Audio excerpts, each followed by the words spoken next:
नमस्कार दोस्तों, मैं सुनील शर्मा आज आपका फिर से स्वागत करता हूं आपके अपने YouTube चैनल संस्कृत वाइब्स में। तो दोस्तों, आज हम बात करेंगे प्रयत्नों के बारे में। तो दोस्तों, पहले हमने पिछला सूत्र पढ़ा था तुल्यास्य प्रयत्नम सवर्णम, जिसमें हमने बात की थी उच्चारण स्थान और आभ्यंतर प्रयत्न की। तो दोस्तों, उच्चारण स्थान को हमने जान लिया था, अर्थात कौन से वर्ण का कैसा उच्चारण है। तो अकुह विसर्जनीयानाम कंठः, ऋतुरसानाम मूर्धा, इचुयशानाम तालु, ऋतुलसानाम दन्तः, उपोपधमानीयानाम ओष्ठौ, यमगणनानाम नासिका च। एदैतोः कंठतालु, ओदौतोः कंठोष्ठम, वकारस्य दंतोष्ठम। ये देखो यहाँ से यहाँ तक।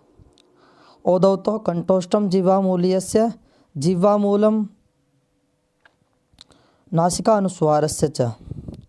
तो दोस्तों, आज हम बात करेंगे प्रयत्नों के बारे में। तो उस सूत्र में बात आई थी तुल्यास्य प्रयत्नम सवर्णम में आभ्यंतर प्रयत्न की, परंतु हम यहाँ दोनों को जानेंगे, आभ्यंतर प्रयत्न और बाह्य प्रयत्न। ये किसके भाग हैं? यत्न के। तो मित्रों, यत्न दो प्रकार का है, यत्नो द्विधा। यहाँ देखो, सबसे पहले दिया हुआ है यत्नो द्विधा। तो यत्न दो प्रकार का है, आभ्यंतर और बाह्यस्य। आद्य पंचदा, जो आदि है, यानी कि आदि कौन सा है? आभ्यंतर प्रयत्न। तो आदि है 5 प्रकार का। कौन कौन सा? स्पृष्ट, ईषत् स्पृष्ट, ईषत् विवृत, विवृत और समवृत के भेद से 5 प्रकार का है क्या? आभ्यंतर प्रयत्न। यहाँ देखो दिया हुआ है यत्नो द्विधा। क्या दिया हुआ है? यत्नो द्विधा आभ्यंतरो बाह्यस्य। आद्य पंचदा, अर्थात पहला आभ्यंतर प्रयत्न स्पृष्ट, ईषत् स्पृष्ट, ईषत् स्पृष्ट, ईषत् विवृत, विवृत और समवृत के भेद से 5 प्रकार का है।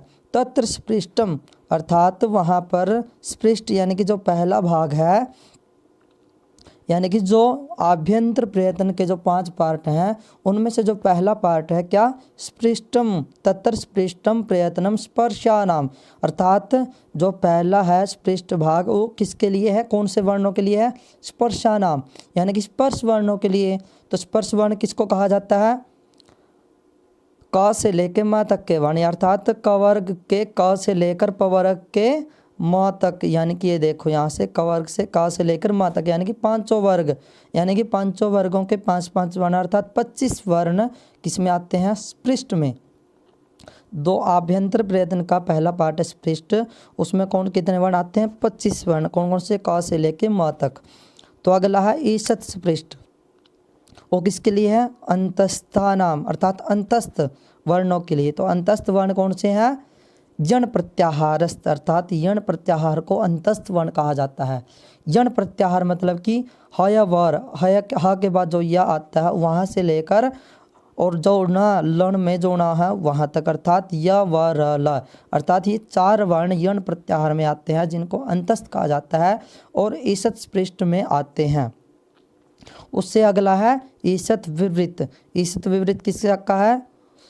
उष्मनाम, अर्थात उष्म वर्णों के लिए। किसके लिए? उष्मनाम, अर्थात उष्म वर्ण कौन कौन से हैं? शल प्रत्याहार। शल प्रत्याहार में श, स, स, ह, अर्थात ये 4 वर्ण आते हैं किसमें? शल प्रत्याहार में। तो ये किसका है? ईषत् विवृत का। अगला है विवृतम स्वराणाम, अर्थात विवृत जो चौथा पार्ट है आभ्यंतर प्रयत्न का, वो किसके लिए है? स्वराणाम, अर्थात स्वरों के लिए। जो चौथा भाग है विवृत और स्वरों के लिए, अर्थात अच प्रत्याहार। अच प्रत्याहार यानी कि अ, ई, उ, री, री, ए, ओ, ऐ, औ, अर्थात जो सारे स्वर आ जाते हैं इसमें, किसमें? विवृत में, जो चौथा पार्ट है आभ्यंतर प्रयत्न का। तो दोस्तों, लास्ट और 5वां भाग है क्या? समृतम। उसमें केवल एक ही वर्ण आता है, वो क्या आता है? ह्रस्व आकार। यानी कि जो विवृत में अ, ई, उ में जो आ आया था, उसमें दोनों वर्ण आते हैं, तीनों ह्रस्व दीर्घ प्लुत तीनों आते हैं। अ और अ, मतलब लंबा अ। तो यानी कि तीनों संज्ञा, मतलब कि ह्रस्व दीर्घ और प्लुत तीनों आकार आते हैं। यानी कि जो जितने भी स्वर हैं तीनों संज्ञा के युक्त होते हैं। मतलब कि जैसे लृकार की 12 संज्ञा होती है, तो 12 संज्ञा वाला लृकार है। री की 18 होती तो ऋकार 18 संज्ञाओं वाला है। यानी कि जो विवृत में स्वर आए हैं वो सारे संज्ञाओं से युक्त होते हैं अपनी, परंतु जो समवृत्त में आकार आया वो केवल ह्रस्व आकार है। वो कैसा है? ह्रस्व आकार, दीर्घ नहीं है। और उसका प्रयोग कहाँ होता है? ह्रस्व आवर्ण का प्रयोग, यहाँ देखो, यहाँ से लेकर ह्रस्व आवर्ण का प्रयोग अवस्था अर्थात उच्चारण अवस्था में सिर्फ उच्चारण मात्र के लिए है समवृत्त का। परंतु जो विवृत का है, जो आकार है, जो विवृत में सारे स्वरों में आकार आया है, वो किसके लिए है? प्रयोग सिद्धि के लिए। यानी कि हम जहाँ पर भी व्याकरण में जितना भी प्रयोग करते हैं आकार का, तो वो विवृत वाला आकार है, समवृत्त का केवल उच्चारण के लिए है। और बाह्य प्रयत्न की बात करते हैं, अब आभ्यंतर प्रयत्न हो चुका है। तो दोस्तों बाह्य प्रयत्न की बात करें तो ये बाह्य प्रयत्नस्तु एकादशधा अर्थात 11 प्रकार का है। कितने प्रकार का है? 11 प्रकार का। कौन कौन सा? विवार, संवार, श्वास, नाद, घोष, अघोष, अल्प प्राण, महाप्राण, उदात, अनुदात, स्वरित। अर्थात कितने प्रकार का है? 11 प्रकार का। कौन कौन सा? विवार, संवार, श्वास, नाद, घोष, अघोष, अल्प प्राण, महाप्राण, उदात, अनुदात और स्वरित के भेद से बाह्य प्रयत्न 11 प्रकार का होता है। होता तो ये 11 प्रकार का है, परंतु इसको भी 5 भागों में डिवाइड किया हुआ है। अर्थात जो 11 नाम दिए हुए हैं उनको 3 भाग तो 3-3 नामों के अलग अलग कर दिए हैं, और 2 भाग अल्प प्राण और महाप्राण के भेद से। अर्थात जो वर्णों को डिवाइड किया हुआ है, जो अच और हल प्रत्याहार में जो वर्ण है उनको कैसे डिवाइड किया हुआ है? बाह्य प्रयत्न के 5 पार्ट में। अर्थात जैसे यहाँ देखो दिया हुआ है खरो विवाराह, यानी कि जो खर प्रत्याहार है, क्या खर प्रत्याहार? ये देखो यहाँ खरो विवाराह श्वासा अघोषास। अर्थात जो खर प्रत्याहार है कैसा? ख फ छ ठ थ च ट त क प श स स, इन सब का विवार, श्वास और अघोष ये तीनों प्रयत्न होते हैं। यानी कि मैंने बोला ना 3-3 में डिवाइड करके 5 पार्ट किए हुए हैं। कैसे? देखो विवार, श्वास और अघोष, जो 11 थे नाम उनमें 11 में कौन से 3? विवार, श्वास और अघोष। यानी कि इन तीनों में एक जैसे वर्ण आते हैं। कौन कौन से वर्ण आते हैं? खर प्रत्याहार। तो खर प्रत्याहार में कौन से वर्ण आएंगे? ख प छ ठ त च ट त क प श स स ह। हाँ नहीं आता, स तक ओनली सर प्रत्याहार में जो रहा था ना खर प्रत्याहार में वहाँ तक। तो ये किस में आएंगे? विवार, श्वास और अघोष। ये एक पार्ट हो गया इनका। कौन सा हो गया? एक पार्ट। दूसरा पार्ट है ये देखो यहाँ दिया हुआ अगला हसहा, यानी कि हस प्रत्याहार किस में आता है? संवार, नाद, घोष। पहला था विवार, श्वास, अघोष। दूसरा क्या है? संवार, नाद और घोष। तो घोष, नाद, संवार, इसमें हस प्रत्याहार आता है। हस प्रत्याहार मतलब ह य व र ल यम गण न झ भ घ ढ ध जब गढ़ द। अर्थात ये इतने वर्ण आ जाते हैं किसमें?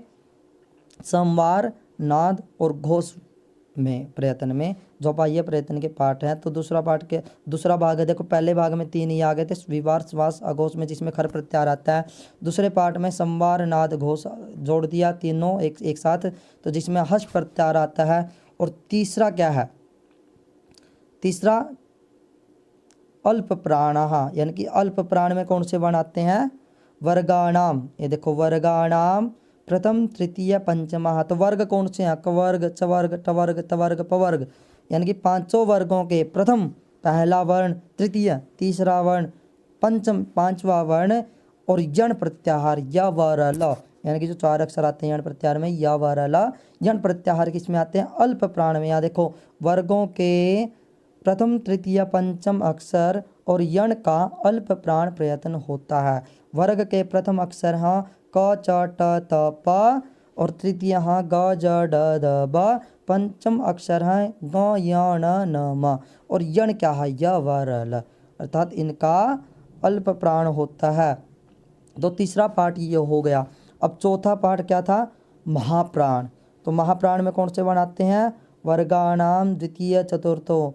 देखो वर्गों के पहला, तीसरा, पांचवा ऊपर हो गया, तो बच गया क्या? दूसरा और चौथा। तो दूसरा और चौथा किसमें? महाप्राण में ले लिया, क्योंकि अल्प प्राण का मतलब कि थोड़े प्राण, यानी कि थोड़ी शक्ति लगे हमारी बाह्य प्रयत्न कम लगे, थोड़ा लगे, तो उसको क्या बोल दिया, अल्प प्राण, यानी कि क बोलने में थोड़ा कम जोर लगता है, परंतु ख बोलेंगे ना थोड़ा अंदर से जान चाहिए, खो घो। तो क्या हुआ, द्वितीय और चतुर्थ वर्ण क्या हो गए, महाप्राण और शल प्रत्याहार, श स और ह, चारों वर्ण किस में आ गए, शल प्रत्याहार में।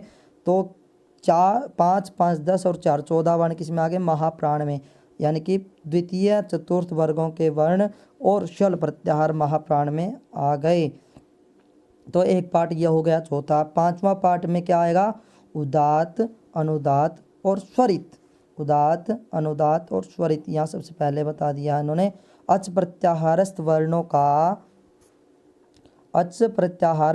का उदात, अनुदात, स्वरित प्रयत्न होते हैं, क्योंकि पहले ही इनकी संज्ञाएं कही जा चुकी हैं, अर्थात पहले हम इनको पढ़ चुके हैं। कहाँ पर, ऊचैरुदातः, नीचैरनुदातः, समाहारः स्वरिता, यानी कि ये जो अचों की संज्ञाएं थी, स्वरों की संज्ञाएं थी, कौन कौन सी, उदात, अनुदात, स्वरित।